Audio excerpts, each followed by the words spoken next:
deux questions dans votre question. La première, et vous avez très bien vu, nous venons d'une époque où, et ça a beaucoup à faire avec le 9/11, hein, où le tout sécuritaire était sur le devant de la scène. Et le traité de Lisbonne a fondamentalement changé cela. Je ne serais pas ministre de la Justice européenne s'il n'y avait pas eu le traité de Lisbonne, parce que aussi la question des droits et de la justice était des responsabilités qui étaient complètement entre les mains des gouvernements nationaux. Ce n'est donc depuis décembre 99 que le traité de Lisbonne a permis d'avoir cet équilibre entre sécurité d'un côté et droit de l'individu de l'autre. Donc une toute nouvelle politique a pu se développer. Mais ça, ce n'était pas votre question de base, parce que vous posez la question sur la protection des données personnelles. Alors, en matière de données personnelles, tout d'abord, nous avons une loi européenne. Elle date de 1995. C'est la directive qui est le fondement de la protection des données personnelles. Mais cette directive, dans son implication en pratique, ne fonctionnait plus tellement bien. C'est très simple. En 1995, le créateur de Facebook avait 11 ans. Donc depuis lors, le monde a un peu évolué. Et surtout vous les jeunes, vous le savez.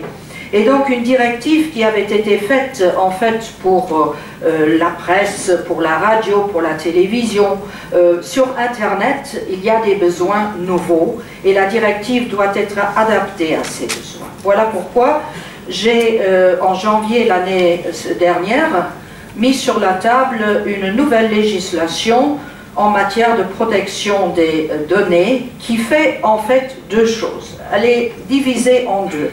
Premier volet, on ouvre le marché. Parce qu'aujourd'hui, une entreprise qui fait de l'Internet, par exemple, elle doit demander une autorisation à Luxembourg et s'adapter à la législation luxembourgeoise. Ensuite, elle demande une autorisation en France pour s'adapter à la législation française, etc., etc., 27 fois. Vous imaginez très bien que la start-up ne va pas très loin avec ça. Donc, il faut ouvrir ce marché sous l'égide un continent, une règle et une autorisation pour tout le continent. Il y a encore autre chose. C'est que les entreprises européennes, elles obéissent à la loi.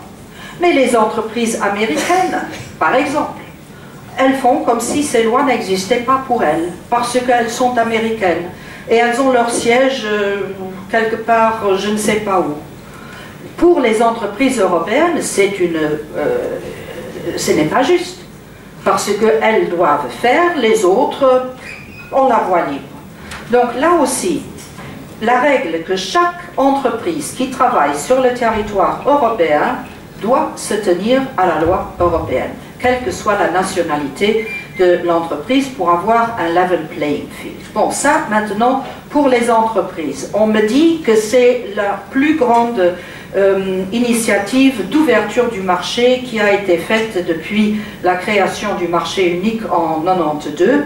Ça va en épargner aux entreprises, sans qu'elles ne fassent rien, 2,3 milliards par an, rien que par le fait qu'on élimine tout ce red tape. Maintenant, les citoyens, ça c'est le deuxième volet.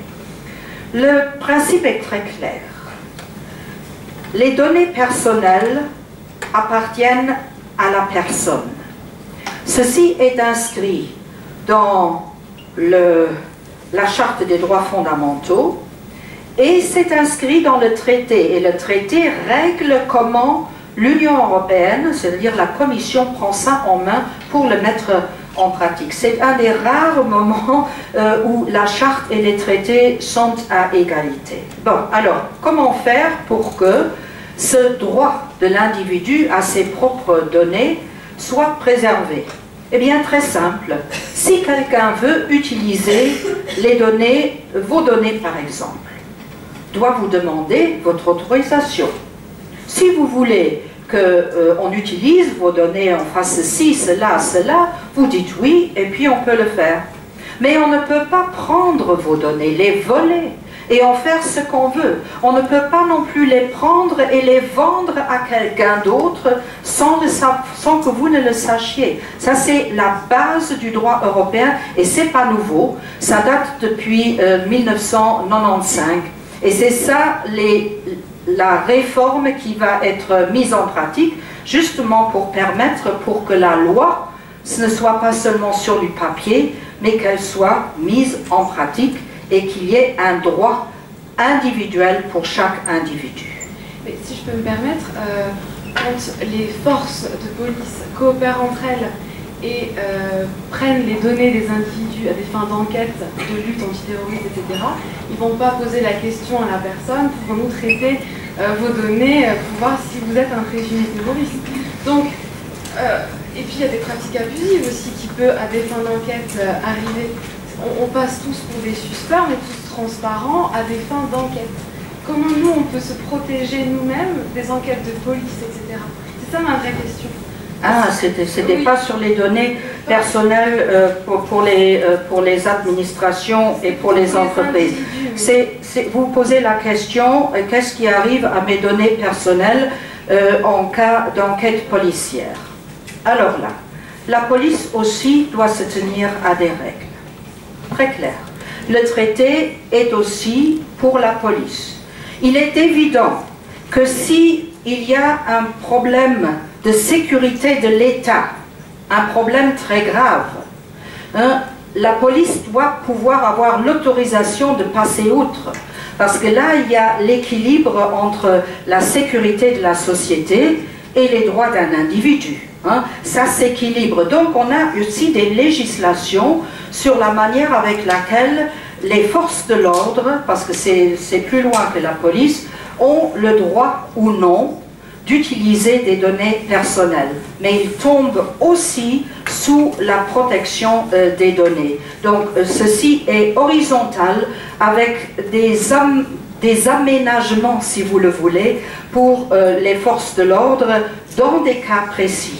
Les forces de l'ordre ne pourront pas, tout simplement comme ça, utiliser des données pour lesquelles ils n'auront pas reçu une dérogation d'utilisation. Et ces aménagements, les trouvez-vous? C'est dans la directive que j'ai mis sur la table en même temps que la régulation, le règlement. Le règlement est pour l'administration.